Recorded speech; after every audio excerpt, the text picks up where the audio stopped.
Carlos Alcaraz survives Francis Tiafoe in an epic 5-set battle. Raducanu returns, and she's looking very good. And of course, Jannik Sinner, the number one, cruising through the draw, is yet to break sweat.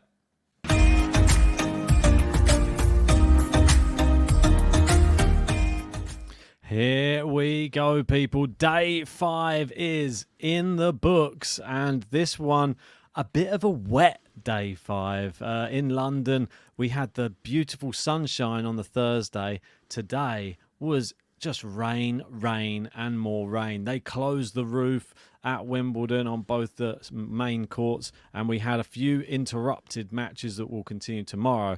But the matches that did finish, well, where do we start? I mean, I think I'm going to start from back to front, because Sinner was the guy who finished off the day on centre court. I put out a post-match reaction on the Alcaraz one, and we're going to go into that in a second. But Jannik Sinner, oh my word, after he got past Berrettini, we knew that was going to be sort of like the hump in the road, really, on this route towards the final. It did prove to be a bit of a hump, and now he is, well, he's thriving. I mean, look at him. He absolutely battered Miomir Kecmanovic today, and it was just so impressive that this is the exact Sinner that everybody was wanting to see. And I think that I know that we had our sort of alliances sort of split a bit when we saw Alcaraz play so well at the start, and then we saw maybe Sinner not do so well. Now it's going the other way. Jannik Sinner looks much better now, and Alcaraz is the one struggling. Yeah, I think it's safe to say we've all retreated back to our number one pick in Jannik Sinner. We had a little flutter and a flurry on Alcaraz for a bit, and now gone back to the trusty Italian. And today's weather was shocking. I mean, I know you said it in the intro. What a horrible day in London. I blame Keir Starmer for it all. I don't know about you. Of course, that is a joke. I don't blame him, but that was the big news. Him becoming the new Prime Minister of England, and or United Kingdom, should I say. And the tennis, Jannik Sinner, under a closed roof with the rain, probably is better, I think, than when the roof is open. I think we get to see him playing his aggressive game. It seems like the balls have a little bit extra pace on them. They're flying off the surface. I don't know if there's a bit of moisture coming through, but the conditions seem to suit him like this. I think he will want a rainy London with centre court roof closed, and that's when we're going to see the best version of him. I think, wasn't it at the Australian Open when he played Djokovic, we had the roof closed as well in that semi-final? I think so. That does ring a bell, actually. I mean, I think it does definitely benefit Jannik Sinner having the roof closed. And the one thing about having the roof closed as well that I was noticing in this match is the slap from Sinner's hits of the tennis ball. Really, really, like, you get to hear them, like, they echo around that arena so much more. And he was slapping it left, right, and centre against Kecmanovic today. It just makes it look easy. It doesn't look like he's, like you said in the intro, like he's breaking sweat nearly. He's just going into the motion. It's almost robotic. And I know people are going to say, oh, give him a bit more credit. But I mean it in a good way. He just seems to do everything like by the book. It just technique looks perfect. And even when it was coming at him fast, he would just slap it back even quicker. I mean, I don't know what to say more than this was just a very, very easy win for Jannik Sinner. He made it look easy. I'm not saying the opponent was easy. I think he just made Kecmanovic look like levels below him. I mean, it was such an amazing performance, and the rest of the draw, beware of Sinner now, because he's definitely in his flow. Yeah, don't get me wrong. Kecmanovic isn't really a world beater. His form's not been amazing coming in.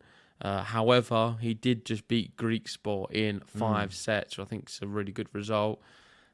Sinner, favourite, and we've got to speak about who he could be playing in the semi-final potentially. Yes. His other big competitor and foe, pardon the pun, because he played Tiafoe today, and it went all the way to 5 sets. And there was people in that 4th set talking about the US Open one, speaking about how he beat Nadal, Tiafoe that was, saying, is it going to happen for Carlos Alcaraz? Is he going to fall apart and crumble? But he held on. And the moment it went to 5, you know he was going to win. Yep. The match was won in the 4th. He needed to win that 4th set. And it was very in the balance. I would say Tiafoe maybe had the better spells of the match up until the tie-break, where I think he went 5-love up quite quickly. Yeah, I mean, Tiafoe was great. First 3 sets, I think very, very good value for it. Carlos just didn't seem to be on his game. I think you've got to credit Tiafoe a lot for that as well, though, because he knows how to play against Alcaraz somehow. I mean, there's not many players on the tour who do know how to play against him. He's proven now on multiple occasions he can go toe-to-toe with him. Just has a problem in a 5th set. That's the thing. If he plays 3-set matches against Alcaraz, he played 1 3-set match against him and beat him. The other 2, he's lost 5-set matches in 5 sets to him. So it's just unlucky he keeps playing him in slams. Otherwise, he'd probably have a few more wins under his belt against Alcaraz. But it's a great spectacle. Francis Tiafoe always plays his part. I'm happy to see he's actually back. After we gave him a bit of stick the other day, saying I don't really see him even competing against Alcaraz. He actually proved us completely wrong, and he actually gave us an amazing match. And he's hopefully going to move on from this and push back towards the top 10 again. I thought he was really good in the 4th set, and that was the one where I was a bit nervous of thinking, he's going to maybe clinch this and Alcaraz is going to be going out. But yeah, he can perform at that level sometimes. You just don't know when it's going to happen. Seems to like the matchup against Alcaraz. I'm not sure what it is about playing Carlos, whether it is because he's a really high-ranked player or the pace he generates on the ball maybe suits Tiafoe's game. I remember there's a few situations off the Alcaraz serve. He was really playing aggressive, Tiafoe, and seemed to thrive on the occasion of playing him. I don't know, but we'll see if it happens another time. I'm sure they're going to meet paths again, but it seems to always produce a good close match. Yeah, I mean, and Alcaraz, you can see on the screen, for those of you just listening, he's now 12-1 in 5th sets. Just somebody you don't want to go to a 5th set with. I mean, we spoke about the likes of Djokovic doing well in 5th sets. I think this even surpasses some of his stats, to be honest. I mean, it's incredible to be able to have only lost 1. I think it was Berrettini is the only one to have beaten him in a 5th set. I think that was a few years ago at was it Australian Open, possibly? Yeah. But yeah, amazing stuff anyway. And he makes it 10 Wimbledon wins in a row, 10 Slam wins in a row after coming off his Roland Garros victory. And he's going to be extra pleased as well, Ben. Sorry, because go on. He was saying after the match, what's the Spain score? What's the Spain score? And Spain won as well in the football. So I believe there was a funny moment as well where he didn't join the press conference until the match was over. So the moment the full-time whistle went, the announcement went on Wimbledon saying, Carlos Alcaraz will be down to the press room. So he was there just waiting for that match and was watching it, of course. And I'm sure he'll be double pleased. He won on the tennis court and Spain won on the football pitch as well. Yeah, most definitely. And there he was on court, just giving his best Bellingham celebration there. I'm not sure why he was doing that. He was questioned about it in the press conference, but I don't think he was... I don't know if he was meaning to do that on purpose. Maybe he was. I think he's just... The Euros are getting in his head a bit too much, I think. Well, let's see if England can replicate what Spain did tomorrow and go through into the semi-finals. Hopefully Keir Starmer can give him a helping hand. I'm not so sure. He doesn't even like wearing an England top these days. Well, now you've mentioned England, let's speak about some English talent in the tennis. Because let's definitely do it. My favourite player, the greatest ever female athlete of all time, Emma Raducanu, the run continues. She marches on. She defeats Maria Sakkari 6-2, 6-3. It's her second top 10 win of her career. She beat Pegula the other week and got her first one. Now she's got her second. She's 21 years old. Are we seeing the best version of Emma Raducanu? Has she reached the heights of the US Open? Is this just a blip? Are we going to see her go on and win Wimbledon? I've got a lot of questions for you, Ben, and I'm waiting for your answers. This is so promising. I mean, it's the main thing is I'm just so happy to see her playing well again, her smiling again, like really enjoying her tennis. That's the one thing that she said that on post-match interview.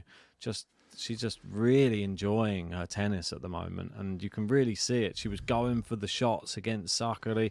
Sakkari, I hate to say it, but she really flops in some of these matches, and some of the shot selection that she has. I mean, she goes into the bottom of the net so many times. For someone of that level, it's very disappointing. Yeah, all long. Like, the amount of unreturned serves from Raducanu. I mean, she's got a good serve, but Sakkari, come on. Like, get it back in play. I mean, I think it was a great performance by Raducanu, but I feel like Sakkari just goes... She's got a problem playing Raducanu. Remember the US Open? It was the same. The exact same thing happened. Yeah. It was nearly the same scoreline. It was nearly the same exact match. And Raducanu just seems to have the mental edge on her, I think. It was very strange, but I absolutely love the aggression. I love the fact that she's jumping up and down and screaming and just really getting into like the whole spirit of being at Wimbledon and playing well again. She's back in a fourth round again. This is brilliant. This is where she broke onto the scene, getting to a fourth round. And now she's got an amazing opportunity. Don't be under any illusions, though, that this next match is going to be easy. She's playing Lulu Sun in the next round. And Lulu Sun has been playing very well and is somebody not to be taken lightly. So just because she's not a name that people are familiar with, she's had a fantastic tournament. She beat Lin Zhu in straight sets in her third round match.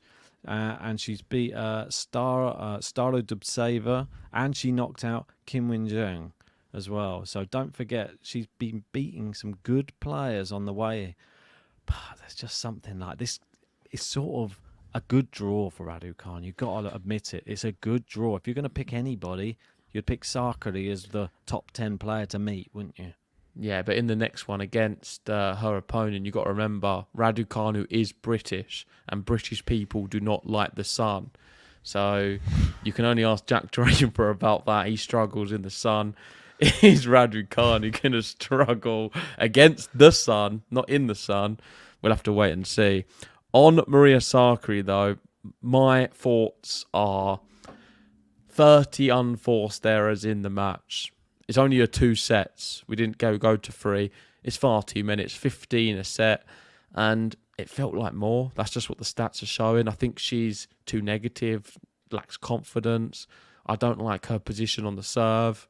I think her whole body language and demeanour is a bit off. She run less. I've just seen on now. I'm just looking at some of the stats. She covered less distance on the court than Raducanu. At least give a little bit more. Do you know what I mean? If you're struggling, just leave your all out there. You don't see her diving around so much. Definitely not today. I get shades. She's a little bit like a Pegula. I mean, for Raducanu to beat 2 top 10 players and both of them be Pegula and Sakkari, I think it does take the gloss off it a little bit, because if you're going to beat some top 10 players, it's either them two, probably next in line's Kim Win-jung. I mean, you would want the names Iga, Saba, or a Raducanu or a Coco Gauff. Yeah, exactly. That would be the 4 names you'd Paolini, want. I think, is in a really impressive scalp at the moment. There's a lot of good players inside the top 10, but I feel like the ones she's beating aren't that. But I'm not taking anything away from Raducanu. You can only beat who's in front of you. I don't feel like she's been really tested yet at all. But she's now back inside the top 100 when the rankings come out. It's 1 year after having 3 surgeries at the same time. This is something special. That's what Tennis Letter says. Today, she's back to living her dream with the support of the nation behind her. So deserved. And we'll see how long it goes. I think her draw has been very nice, but I think she is playing incredibly well. I'm not going to say anything negative about her performances. I was really impressed with the way she was playing today. It surprised me. I thought she was going to lose to Sakkari, I'll be honest. So I got that one totally wrong. And in a good way for Raducanu fans, they'll be pleased that I'm going against her, because in the US Open run, I think I went against her every single round, even in the final. And she ended up winning the whole thing. But the final one, I kind of wanted her to win. but I went against her just so it would help her win because I had this terrible streak up until that point. So now I'm going against her again. Is it going to mean that she's going to go all the way and win Wimbledon? Do I think she's going to beat Lulu Sun? I actually do think she can win that one. That's the one match I do think she's going to win. So maybe that's the one she goes out, unfortunately. It's a really tough match. I'm torn, and I'm actually annoyed. Do you think it's tougher than Sakkari then? Yeah, I do. I'll definitely say it's tougher than Mertens. I think it's tougher just from the fact that it's more unknown. Like, she knows, she's played Sakkari before, and she knows Sakkari can fall apart. Lulu Sun's just now playing her best ever tennis that I've ever seen her play. And she's sort of coming into some amazing form. She's beaten some good players, and she's beaten Lin Zhu in straight sets. I mean, it was 2 tie breaks, but that shows holding your nerve in big moments as well in sets. So I am a bit worried, but I'm hoping maybe the moment of a centre court may get to Lulu Sun, and I'm hoping that Raducanu uses her experience on centre court to get through. Because if she does, she would have to face either Badosa or Vekic in a quarter-final, which, I mean, they're both playing so well. I mean, it only gets harder as you go through the tournament, and that goes without saying. But Paula Badosa seems like she's had a new lease of life as well, hasn't she? I mean, sorry, one last thing I want to say on Raducanu, though, is she's got one more battle she's going to have to overcome, and that is that now the media frenzy started a little bit. We're getting all of the press, the BBC, everyone's really getting behind her. She's going to start, we've moved on from the election. We've still got the Euros on, which is distracting some British people. But I think there's going to come a point where everyone's only talking about Emma Raducanu, the way she keeps progressing, because it's Wimbledon more than anything. We saw the hype for the US Open. It was crazy. You've not seen anything. Went out already. Yeah, you've not seen anything. If she gets to like the semi-finals or something, or even quarter-final, everyone's going to just start talking about her. If she's in another final, it's going to be bedlam. And let's see how she deals with it, already being a slam champion. I think it sometimes might be harder winning it a second time than the first time. Well, Wimbledon is just another kettle of fish, as they say. Yeah. Because she's going to be doing it in front of the British crowd. Yeah, I mean, let's not look too far ahead. I'm not overlooking Lulu Sun, to be honest. On to Badosa. It's a really, really difficult match. Let's speak about Badosa, who could be a potential quarter-final matchup, but she's got to get past Donna Vekic. I mean, 2 very informed players, Badosa and Vekic, and the fact she beat Daria Kasatkina in 3 really close sets. I mean, this is probably one of the matches of the day, almost 3 hours, and Kasatkina, we know how good her form's been coming into this. I thought that Kasatkina was going to win this match. That's my personal opinion. Me too, yeah. And straight sets as well, I thought. Badosa's back. What can I say? No, nothing more, nothing less. Paula Badosa is back. This is the one that we were hoping to see for the last few years. She's always had injuries. She's been pulling out of tournaments. She's had this whole thing with Tsitsipas, which just been a big distraction, really. That's sort of gone away a bit now, and now she's just got back to playing tennis. Well, I thought it'd be on the clay where she was going to start thriving. It's on the grass. I don't know if it's gone away, the whole stuff with Tsitsipas. Tsitsipas was there hugging her after the match, and she was saying, I think she wrote on social media something like, we did it together or something. So I don't know what's going on there. I feel like they're very much intertwined. However, her performance at Wimbledon, stronger together always. There we go. So yeah, they're very much there. But let's not talk about them 2 together. I want to speak about Paula Badosa's tennis. It's a big surprise. And she's had, I think, the toughest draw at Wimbledon. I don't think any player has had a tougher first few rounds as what she's had. And that is Mukova, opening round. Brenda Fruhvirtova, who beat Andreeva. And then Kasatkina. I think that is the hardest opening 3 matches we've seen at this championships on both the men's and the women's. And yet, she's still coming through it. We wasn't expecting anything. She's 93 in the world for a reason, because that's where her tennis has been for over a year, I would say. So I wasn't expecting it to come on the grass. I wasn't expecting it to happen at Wimbledon of all tournaments, but she's doing it. And let's see how long it can go on for, because I've said it many times. The women's draw is always more open. And all you need is 2 weeks of consistent high-level tennis and you can win a Grand Slam. Raducanu's done it, Krejcikova's done it, Vondrausova's done it recently. And that's just only a few, but there's other players as well who you weren't expecting to go on and win a Grand Slam. You just need them 2 weeks to all come together. It can't happen on the men's so much, but on the women's it can. Badosa has the level and the ability. If she can continue this level, she can win Wimbledon. Imagine. That would be insane. It doesn't get any easier, though. We said Donna Vekic next on the list, and she's been playing some great tennis on the grass as well. On paper, probably easier than Kasatkina. Maybe, yeah. I mean, they're both hard. I think Kasatkina's slightly more of a workhorse and Vekic a harder hitter. But, yeah, it's different. It's a very different matchup. But I like the matchup. I think it's going to be a battle of who hits the most winners between Badosa and Vekic, and that's it, really. So whoever wins that battle. But they are on the same side of the draw as somebody who's sort of going under the radar a little bit unnoticed, just winning, picking up bagels in this tournament as well. When Iga does it, we're all talking about it. Oh, another bagel for Iga, the bakery. Well, Coco Gauff's got her own bakery going on down the bottom, and she's just bageled Sonia Kartal, who was having a fantastic tournament. Yeah, well, until she met Coco Gauff, and Coco Gauff is looking like, well, a girl possessed down the bottom. Wimbledon, we all thought would be the tournament or the slam she would win first, and I've picked her to win this year because I think the draw, without Sabalenka in it especially, I thought it opens up right for her at the bottom, and I think it still is. She looks probably the best on the women's, I think, so far out of everybody who's played. Yeah, maybe. I think Paulini you can make some claims for as well. I thought I was very impressed good with her. And Iga is doing it, but we just expect it from us. Maybe we don't talk about it so much. But yeah let's speak about Coco Gauff.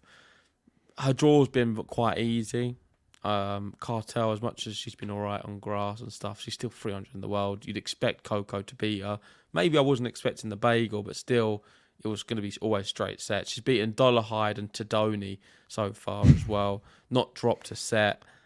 When is she going to get challenged? That's what I'm looking for, because I think she's on the section of the draw, which isn't too bad. But the next round is definitely her toughest test. It is Emma Navarro. One I'd expect her to come through. But really, the true test is the round after, and she'll be playing the winner of Paulini or Keys. And I think whoever can come through that one will put Coco through her paces, if of course she can beat Emma Navarro. No certainties there. But that is the big match and the big test on the bottom. I believe the winner of that matchup, so out of, let's say Gauff does beat Navarro, the one who beats Keys or Paulini, whoever wins out of Keys or Paulini and plays Gauff, the winner of that, I think, will make the final on the bottom. Wow. It's the final for me before the final, that matchup. Yeah, I mean, there's some really good players, aren't there, down that bottom part of the draw. That Navarro one, I think, is not a given, like you said. That's the real first test for Coco Gauff, and Navarro had to come through. It's a test she'll get through, though, Ben. It'll be a test where she has to... I think she'll get through that one. I'm not so sure if she gets through Paulini. But Navarro, she's actually done something... She's done something which is very, very difficult to do in beating Schneider, who was on a great run coming into that match that they just played in the third round. She was down a set as well to Schneider, and bear in mind, she lost to her twice this year already, Schneider, and then she came back and beat her. So Navarro showing that she's got a little bit more, there's a bit of impetus there to get revenge. And being a fellow American, I think she's going to want to try and get the scalp of Coco Gauff as well. It's not going to be an easy match for Coco. Navarro's 17 in the world, and she's having a really good tournament. I mean, I think Coco will win, but I think it could be maybe 3 sets, though. I think Navarro could push her. Let's have a look at tomorrow, Ben, and some of the matches, because there is some which are being moved over to tomorrow. So the matches which are in play is Medvedev-Struff. Medvedev up 2-1. Chapeau-Shelton, which just started.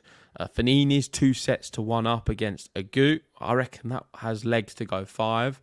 Umber Nakashima is in a tie break in the 4th. That one also could go 5. We don't know. Let's wait and see. And they're the matches. They're the 4 which, because of the rain, have been carried over. Yeah. Any comments on any of them ones? Do you agree? Do you agree that Agut Vanini's going 5? I feel like it definitely has to. Yeah, I think so. The 2 old timers just going at it, just wearing each other out. Well, we've seen so many 5-set matches. That one just feels like it was always going to be one.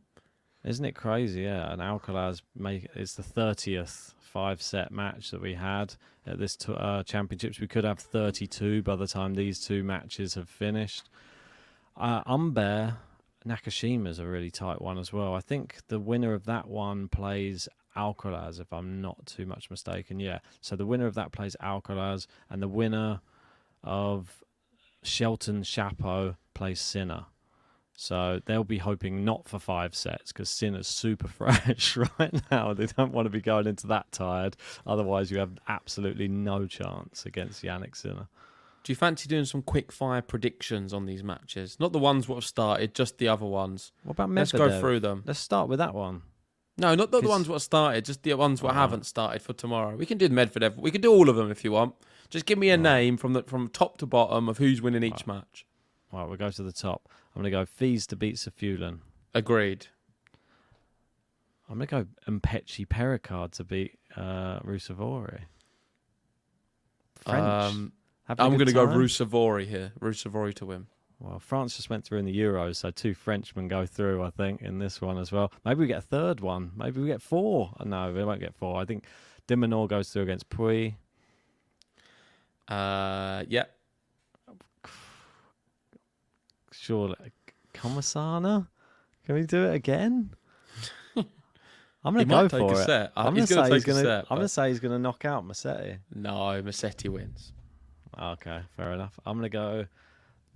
this is a dodgy one. This is a potential banana skin. This is actually a 5-setter in the making. One you're not expecting to go 5, but it will go 5. And I'm going to be going Rune in 5.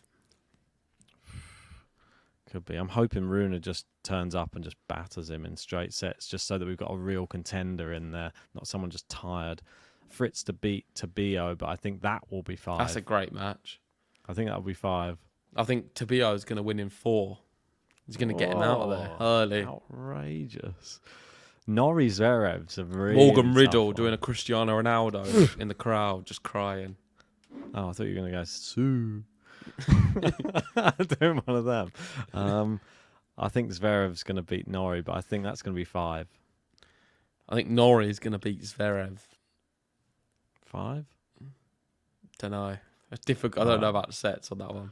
Okay. Djokovic Poprin, your mate, Poppers.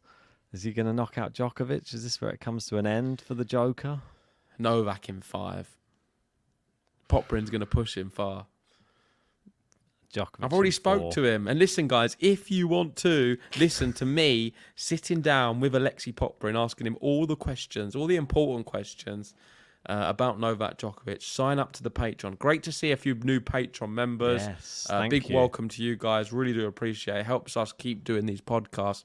And yeah, we really do appreciate if you can join the Patreon. It allows for me and Ben to do these things and these podcasts, and we really do enjoy them. So, and you get to see some exclusive content like me interviewing Hubie Hurkacz and Alexei Poprin. Yeah, I was going to say we can give a shout out to some of our new patrons. We've had Lewis just join today. We had Nils join. Anybody else down there? Adrian joined as well. Thank you for joining as well. Kathy joined as well. I mean, the legends. Quite a few people joining, so thank you so much for supporting the channel. Means a lot. We will be bringing extra content on there as well soon, and we've got player roulette running at the moment. Kathy will be happy if Djokovic wins, even though she's a big Rafa fan, because she's got Djokovic in player roulette. Moving down to the women's, let's get some predictions here. Harriet Dart, one of your faves. Yep, Dart will win that one. I think she goes out. I think Kalinskaya is going to beat Samsonova with Sinner there, with the hood on, cheering on. Yep. I've not heard you talk about Krejcikova this tournament. I'm not. I'm gonna have her go now every round until she does eventually go out. I'll have Buzaz Monero winning this. I think she wins Krejcikova in this one. The lefty, isn't it? Buzaz Monero. I think so. Ostapenko to beat Pera, I think. Yeah. Ooh, yeah, now we're torn. Collins, Haddad, Meyer. Well, we're Here not we torn. go. We're definitely not torn because you're going to go one way. You don't like Haddad Meyer. Yeah, so I've we're got torn Haddad on Meyer in my top 10. And I've got No, Collins I'm going sorry. We're deep. definitely torn, but it's not a big Yeah. decision to make. So I know what you're going to pick. You're going to pick Collins. I'm going to pick Haddad Meyer. Let's move on Correct. next. Why is Collins' favourite on that? Anyway, eager to beat Probably should be. Saver. I don't think that'll be as simple. I think it'll be two quite close sets for Eager, though. Like maybe a tiebreak in there. No, easy. Iga will win. Raducanu will win straights. The big one, though, Svitolina will knock out Ons Jabeur. No. Ons is back. I think you're dismissing Wozniacki so much there that she's not even going to make a dent. So you think she in could beat Raducanu. Raducanu? I think she could take a set. Raducanu's dropped a set in the last round as well. Ooh, So, set. I know. You just dismissed That's big call. Wozniak. All right. Well, there we go. That is our predictions for tomorrow. Let us know yours in the comments section below and let us know about any of the topics we discussed in this episode. We'll be back at the same time. Make sure if you haven't already, hit the like button, subscribe if you're new, and join us on Patreon for exclusive Wimbledon content and everything else tennis. We do some funny things on there from time to time. Anything left to say? No. Just looking forward to tomorrow. And please, rain, go away. Otherwise, Sinner is going to win every single round.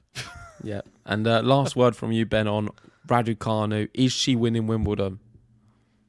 Of course she is winning Wimbledon. But don't tell the media. See you soon.